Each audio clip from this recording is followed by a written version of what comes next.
One TV special report.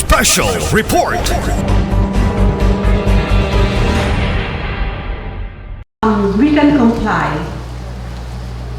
and our compliance will depend also upon our capacity to do it and the resources we have with the help of the local government as well as Senro, and whoever parents who will be able to share with us whatever resources they have, we can do so, but not with that prohibitive, not with that mandatory requirement for our children who really need more care.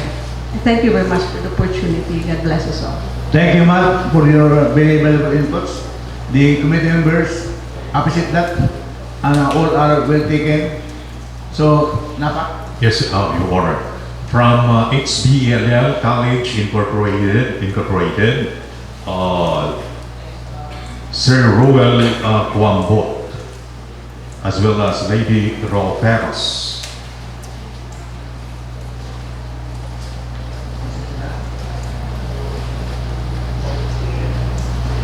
So, can we hear also your initial remarks, observations? Secretary, what's called? HBLL College Incorporated. HBNL College Incorporated. Sir Roel Kuambot.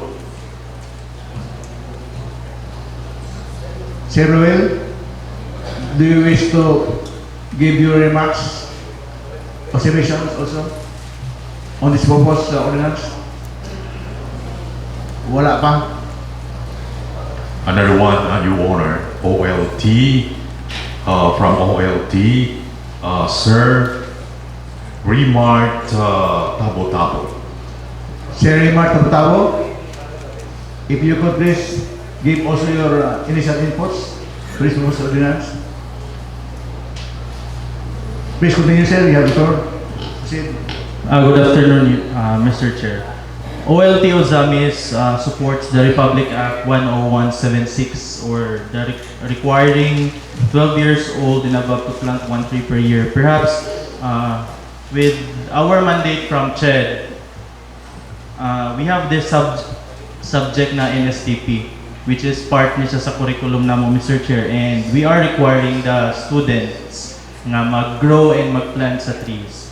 Actually, when we have the adapted barangay program as part of our community extension services, naka-plant me, and it just came to a surprise that when we visited together with our community extensions coordinator, wala lang yun siya natiman sa areas because nagplant ka og kahoy, and then it came to a surprise nga gipang bakiruhan, gipang tigwayag mga kabaw o baka, so na wala lang po ang essence, and it's part of the frustrations now of our students nga nag-grow sa trees kay nawala ra di when we visited. Now, to mitigate that issue para po maganahan ang mga bata, Mr. Chair, what we did is still they will grow and then instead of going to a certain areas, okay, para po we are also in full support with the position paper of DepEd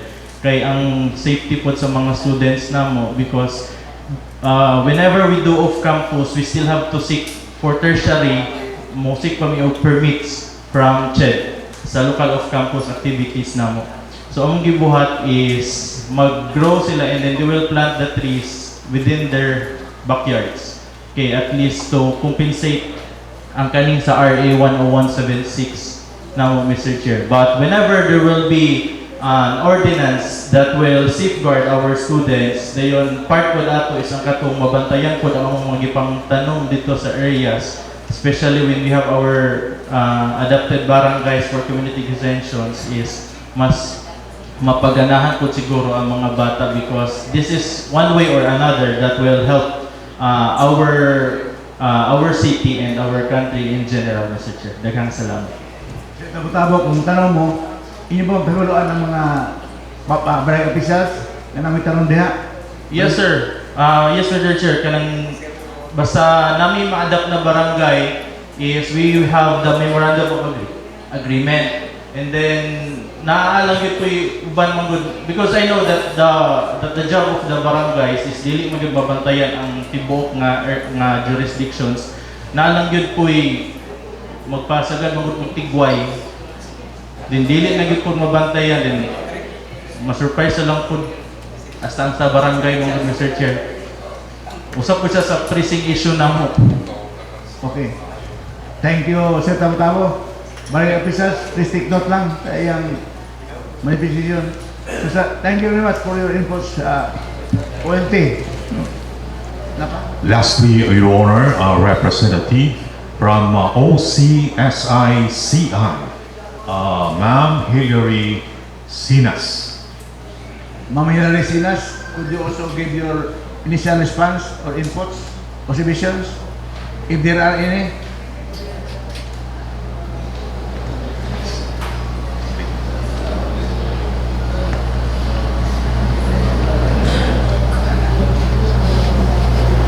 Okay, so Represent, ma'am. good afternoon, Mr. Chair. Okay, first of all, I would, on behalf of OCC family, we support your initiative to plant trees to combat or mitigate climate change. However, it is for me lang po, it is much better that you have announced ahead of time because, of course, just like what other schools have mentioned, it requires a lot of time and effort to prepare before we would implement this kind of activity for the students. And of course, we are concerned with the students' safety.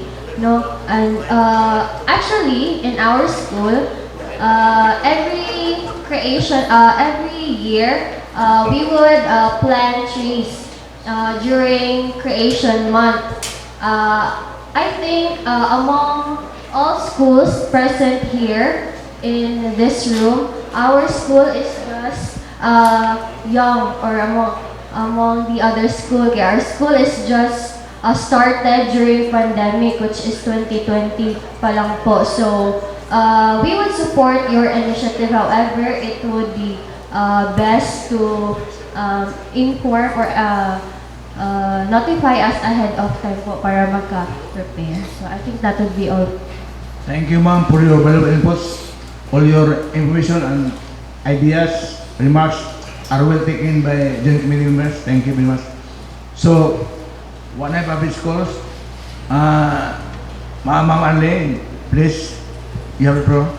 Thank you, Mr. Chair. If I just may add, it would be a problem to look for sites, planting sites, considering that public schools have 4,469 graduating learners for school year 2025-2026. That's only from public schools. This does not include private schools.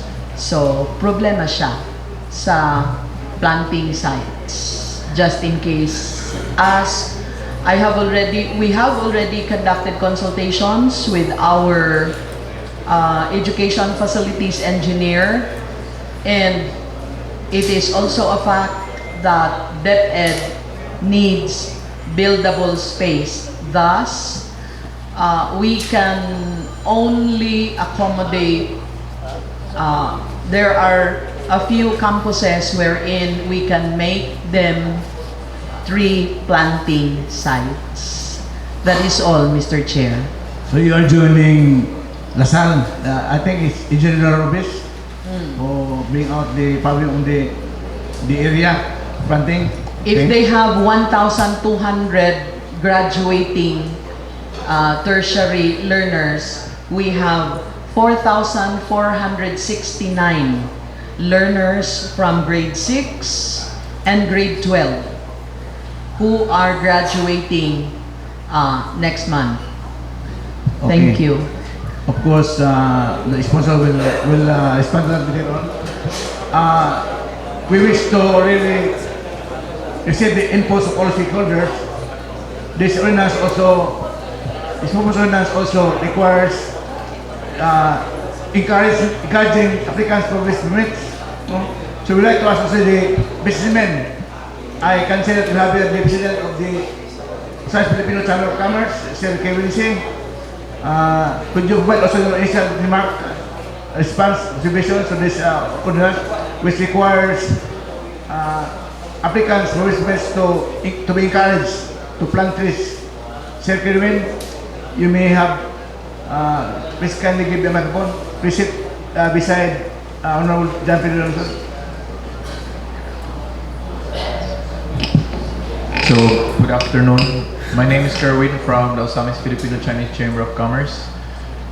With regards to this, Mr. Chairman, we support this. However, as mentioned by others, we would like to express that there might be a proper location for the tree planting na kanang maybe coordinated effort or master plan for planting of trees, as well as the kind of trees nga unsay pwede itanom ug asa dapit nato ipang section kay para dili pod magsagol-sagol ang klase nga mga trees that might not be kaning compatible with each other. So aside from that, siguro maybe is it required for new businesses to plant or existing? This is a provision. Okay. So I think for our end in the business sector, we would like us to express na kato lang i-clarify na to ang area and the types of trees, and maybe siguro na master plan, and aside from that, every time na tree planting, there will be coordination between the sector, private sector, the schools, and the LGU, whoever the point person will be. In addition, there was a comment from our city legal about ALTA and EODB. The committee members are taking note of that. Thank you, sir. Thank you, Sir Kevin, Thank you. for your inputs.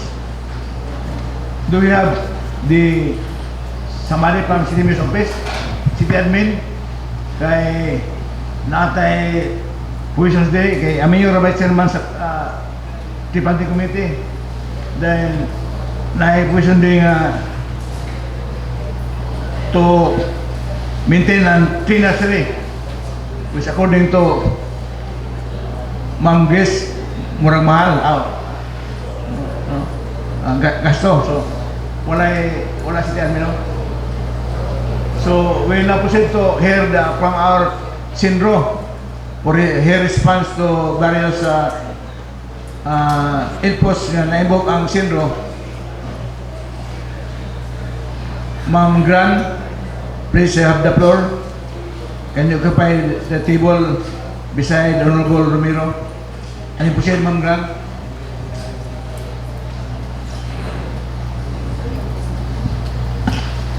Isang makakalikasang hapon sa ating lahat. Mayong hapon sa tanan. In behalf of DENR,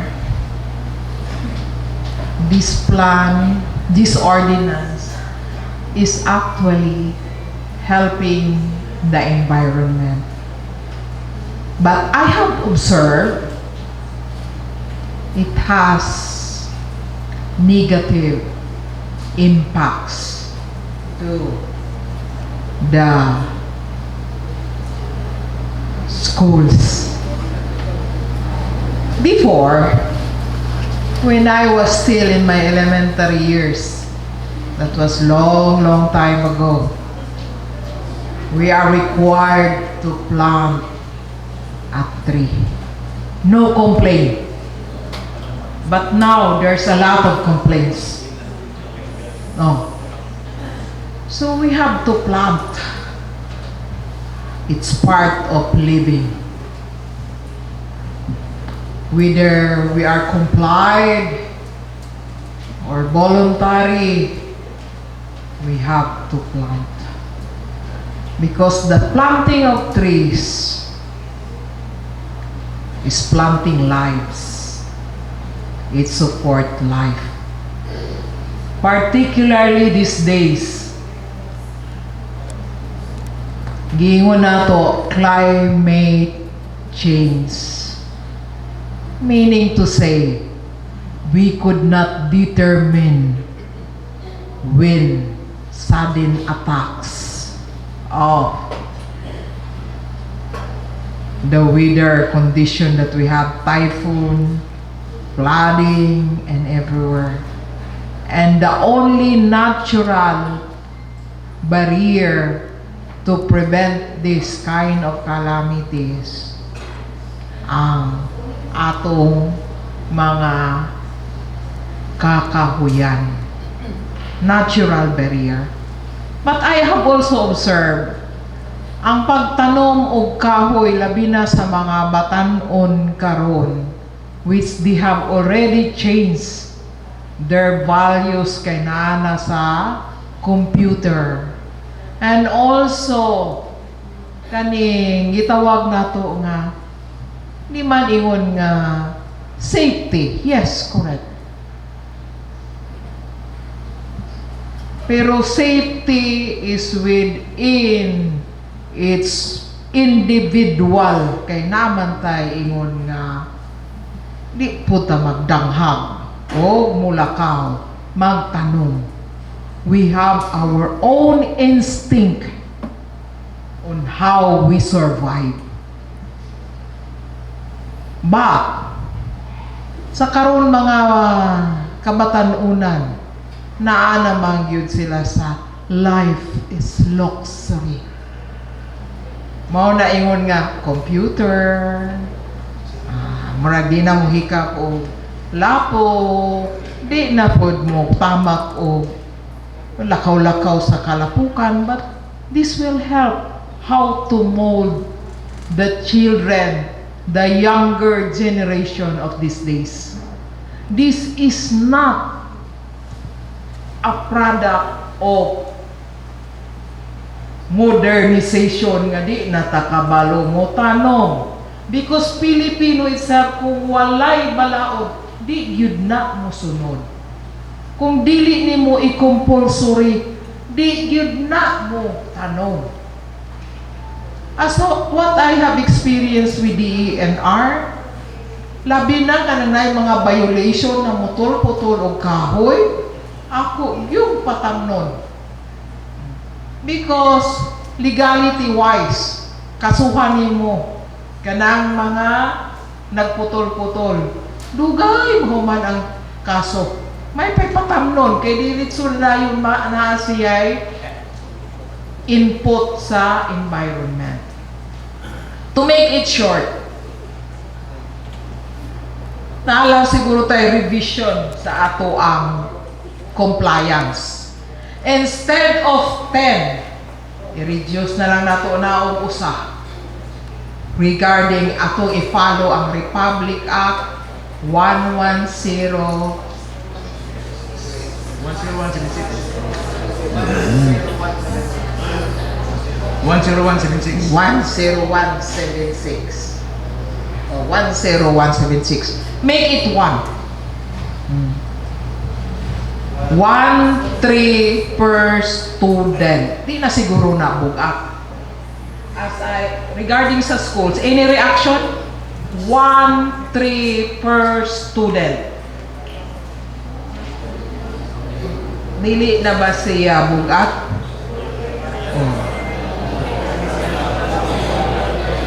Because, inani, ang survival rate is very, very low. Particularly, kanang experience nga once mo tanong, bahala na diha o motorok nagdili. That's why, ang regulasyon pulo, may nalanay usa. Mabilin. Kay ang protection, as Ma'am Grace, kanaunta ang atong i-emphasize, ang proteksyon sa gitanong. Kay, we have many experiences with Lasal. Kanunay ni mag-uban ni Engineer Larubis, amot may guyuhoy. Tanong gitanong. Pagkahuman po, gidaro, gitugwayan. human. Oh. So, it's a matter of labi na nakaroon atong mga barangay captain, kinahanglan yun mi sa inyong suporta. Kay ang mga barangay captain mo ni kahadlukan sa barangay kay wa yung kay certification o di ka musunod sa barangay captain. So kanigyud ang iya atong angayan nga it's a collaborative effort. Bahala nag-usa ka buk, pero mo ginabuhion. Dili pasagdahan nga siya na lang dito nag-inusara. And then, for other matters, siguro very kuwan sa ila sa mga schools. So far sa mga business sector, wala may angal. I have been dealing a lot with the business sector kay gi-require din ni sila sa Philippine Ports Authority. All kanang transport offices, mga shipping companies, mo tanong yun. Kay dili sila ka-operate o business diha sulod sa pantalan. And they are very, very compliant to this. I'm very thankful kay naapod ni siya nga mga balaod. So kani nga balaod sa city, a little kuan na siya revision. Kay this would help our environment, our people, and our economy. Why I said economy? Nga, adi man na siya putlon, ma'am. As much as possible, if we are planting native trees or indigenous endemic, di yun na siya ipaputol. Unless it is hazardous to human lives and properties. But the replacement ratio for endemic species, kung putlon siya, kung hazardous, mo replace yung kag-usa kagatos. But for planted trees, mga mahogany, palkata, gemelina, 50 kabupod ang replacement. Imagine that kind of mas taas ang imuhang replacement. Pero kani pulo, murag mo surrender naman. So, himuon na lang siguro na ito ng usa. Honorable Chair, kung mahimo or dungagan pa ba. Hindi na po siguro tamo angal na sa kabuk. Isunod na lang po nato di sa malaod na 10176. Regarding na po sa planting area,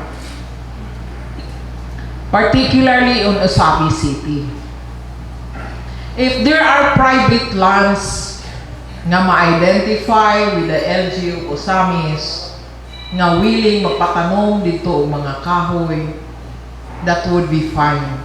Because the planting areas of the National Greening Program, hilit yun siya o bakilid.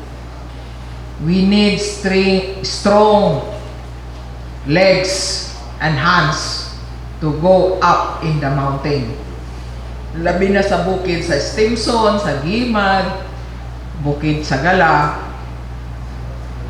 sa Ginguna, kuha na yun, bakilid. But I think, mga estudyante, di po siguro maligid diha, o mananong. Kay, wak ba man sila yung mga balatian. And it's a good experience, particularly to the students, nga maka-exercise sila, maka-experience what if we go to nature. Kay, they will love nature. Iba ang hangin pag nasa bundok ka na. Iba ang hangin pag nasa dagat ka na. Rather than staying in a city life, exposed to computers and gadgets. So I am supporting this ordinance.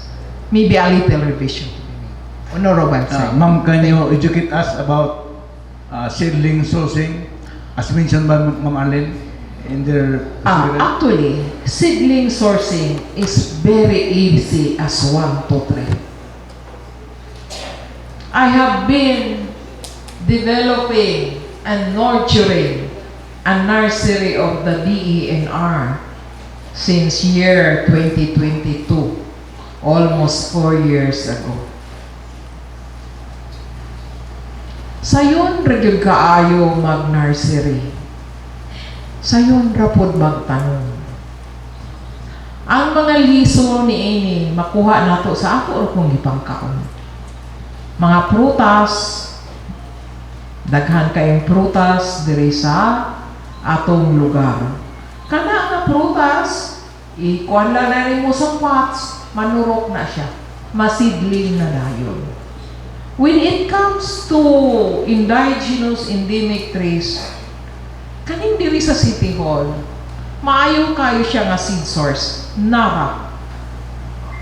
I have been going through around kanang mga nara na to naman sa Osrox, naapod sa kaning sa Kuta, o kaning nara diri sa City Hall. But the best source of nara kaning nasa City Hall, dili siya lataon. O manghagbong gani ng nara, you know, daghan kaayo. And if you plant nara, dihan po nato na karon huna-hunaon nga upan tanong tag nara no, after 10 years maka-harvest ta. It would take years. But nara is a premium wood. Mahal kaayo kung naa kay nara nga furniture. And this nara, kung naay mga private lands, that could be registered to the DNR kung natano. Then you could cut that tree into a commercial value na siya. Nalay mga voluntary nga private lands, ayaw lang po itong timberland. Kaya di natakaputol kong timberland na binaog indigenous species. And we have good source of lawaan. Kaning diri sa ibabaw sa Limaluna, kanang diguan, prime wood kaayo na siya. Another one is the baliti. Ang baliti, sayo na po kayo itanong. Mga saka lang, kanang tumoy sa baliti, maura na siya itisok. When it comes to the soil, sayo na po kaayo. Ang mixture na po sa soil, which I do it myself, because hiligi ko kayong tanong, maski sa balay. 1:3. Naayuta, usa ka sako, tulong ka sako nga pipa ka sa humay. Daghan kaayo, libre ra. Once you mix that 1:3 ratio, tambok kayo imong tanong. Maski mananong pa ka o mga ornamental nga mga mahalon nga tanong. So what if we plant that one? And seedlings course, it's just a matter of love and labor nga dedicated yun ka sa tanong. Because plant grow by itself. And if dili ingon bitaw nga dili siya bugat. And if you love plants, life will also loves you. It will prolong our life because plants is life. Okay, thank you ma'am. Thank you sa inyong mga wapong nga mga guidance. Thank you very much. Before we hear the guidance from mga JLG, before we hear from SNLG, nabalaing seconders who want to provide their remarks sa daligdig na kay mga inputs, please give the floor. Please identify your office and Yes, sir. for the record. Good afternoon to all of us. I'm Nori Daligdig from Samis Chamber of Commerce. Your Honors, the Chamber's position is to allow graduating students and private establishments to plant fruit trees in the private properties. And if this is made possible, it will be pursuant to Section 5.3. And second is that the Chamber wants to add an additional word in the proposed ordinance because in 4.0, is it it the applicant personally? Is it a need that the applicant personally will apply? If not, due to incapacity or if he is indisposed, can we add or any authorized representative by the applicant, Your Honors? That is the wisdom of the chamber, Your Honors. We noted, sir, the committee members will note that your... Yes. And secondly, Your Honor, lastly also, it will also mitigate the shortage of lands to be planted because if these private landowners will offer the private lands to be planted to trees, so definitely we have more areas to cover to be planted, Your Honors. We thank you, Chairman Rolly, thank you. Before we will have the break captains, please ETD, we'll have first the guidance from our boss from the AG. Si Angel, you now have the floor. Please give us your inputs.